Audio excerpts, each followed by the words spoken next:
Shalom Chavra. Okay, so we're going to talk about something really fascinating and really deep, a topic which I've never talked about before, and it's the relationship between Judaism and Christianity. Because we just came from the Chag of Hanukkah, and the essence of Hanukkah is tapping into light, tapping into the miraculous and Nisim, and yet we transition right after Hanukkah into a very strange period where we have essentially all the Christian holidays where there's just endless overlap, right? So, for example, there's the idea of 8. So the essence of Hanukkah is the 8 days of Hanukkah done with Shemen, which is the same root as Shmona. 8, the Maharal talks about the miraculous. The essence of Hanukkah is tapping into the 8th. And then right after Hanukkah, we have these 8 days, which is the 25th of December, which is Xmas, which is the birth of their Savior, till the 1st of January, 8 days later, which is, where he had his bris milah.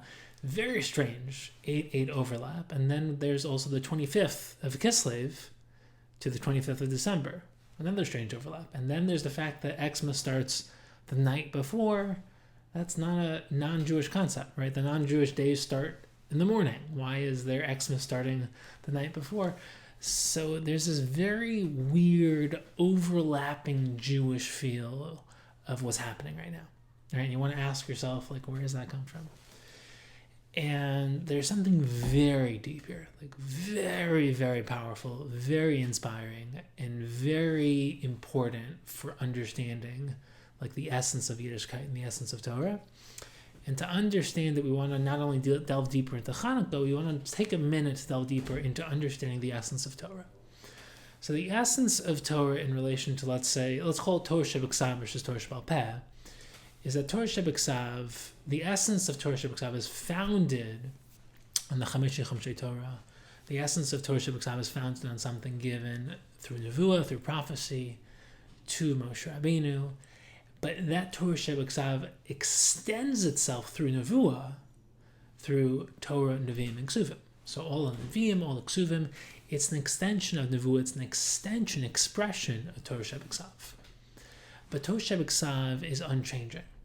It doesn't evolve, it doesn't grow, the psukim don't change, the understanding of it changes, but the actual text is immovable, and it's the concretized, infinitized foundation of a finite expression of living a Torah life. So we might have a new pshat in a pasuk, but we don't have a new pasuk.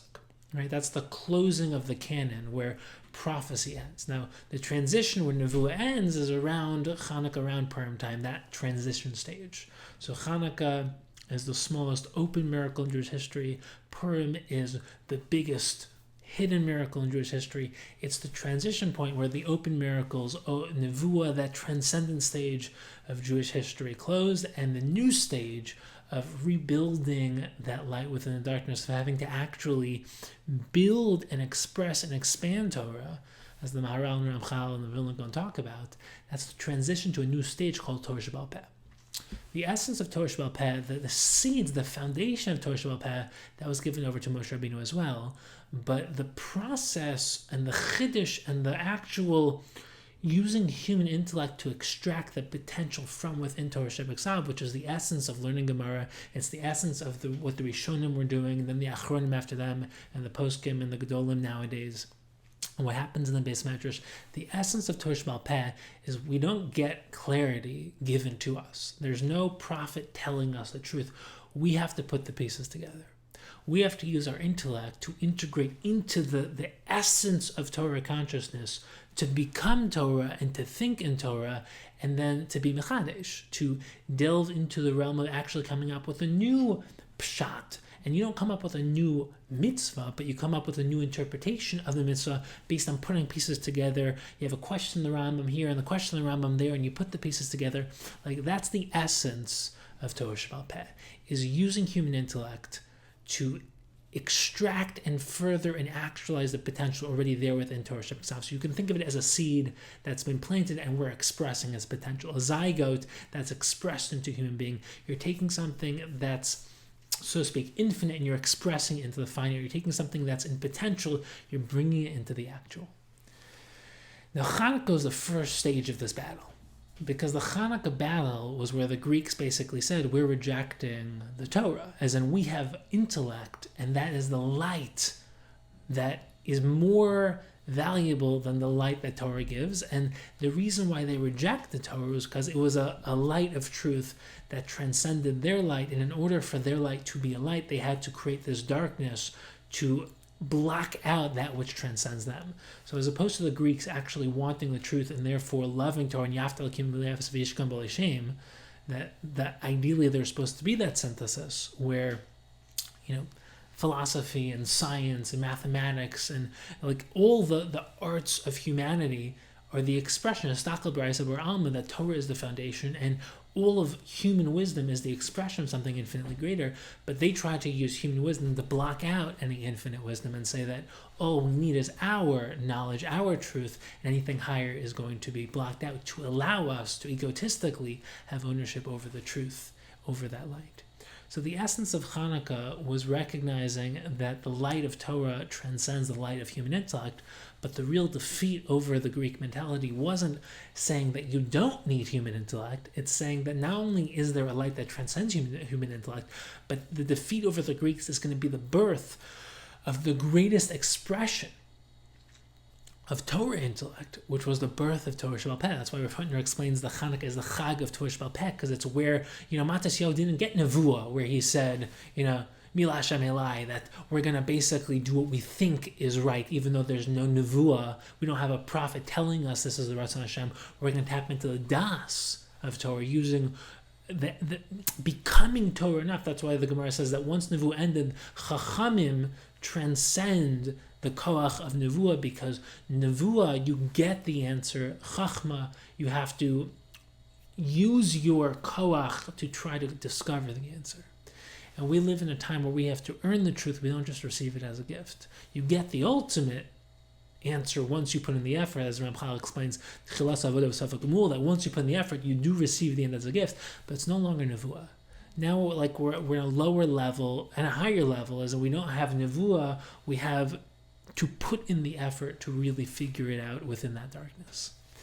So the essence of Hanukkah wasn't negating intellect, but recognizing that, number one, there's something higher than intellect. Number two, once you recognize that there's something higher than intellect, Torah Shebeksav, Nevuah, then you can integrate within the realm of human intellect, Torah Shebal Peh, learning Gemara, learning the wisdom of this world, and synthesizing them together, and basically living a life of Torah, learning Gemara, living Halacha, learning how to self-develop, learning the wisdom of the world of Teva that HaKadosh Baruch Hu created. But Christianity was the next stage of the Hanukkah battle. Christianity was essentially not someone saying that we reject that divine, transcendent Nevuah light, but it rejected the closing of that stage. And they said that no, that first stage of Nevuah did not end. That transcendent connection did not end. And instead of engaging in the stage of Torah Shebal Peh, they tried to reopen the initial stage. And that's the essence of Christianity, is saying that the canon of Torah didn't close. And that's the whole idea of the New Testament, is saying that we still have prophecy, right? The first stage of Jewish history didn't close. And it's rejecting the new stage. So the essence of Christianity is rejecting Torah Shebal Peh and rejecting the first stage of Torah Shebeksav by saying that not only does prophecy continue, but it replaces the first stage of prophecy. So we do away with the original Chamisha Chumshei Torah, but we also reject the oral law, and we reject law. Because without Torah Shebal Peh, there is no law. So there's a reason why in Christianity there's no halacha. It's because the essence of halacha is the expression of Torah Shebal Peh. It's using human intellect. That's why also the foundation of Christianity is irrationality. That's why, without getting into all the complexities, the essence of the Trinity is irrational, paradoxical, non-synthesis of opposing parts, as opposed to true harmony and true oneness.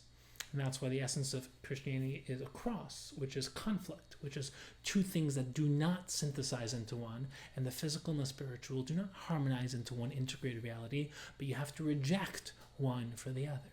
So the real depth of this stage is recognizing that the battle of Hanukkah is people who rejected the light of Torah, whereas the battle in Christianity is people who rejected the transition into Torah Sheba'al Peh and said that, number one, we're rejecting the oral law, the transition into using human intellect to integrate within the realm of Torah wisdom. But number two, it's keeping that first stage open to actually really reject the first stage altogether, because by keeping the first stage open, they actually replaced the essence of Torah. So that's the corruption of every light of Hanukkah and Torah.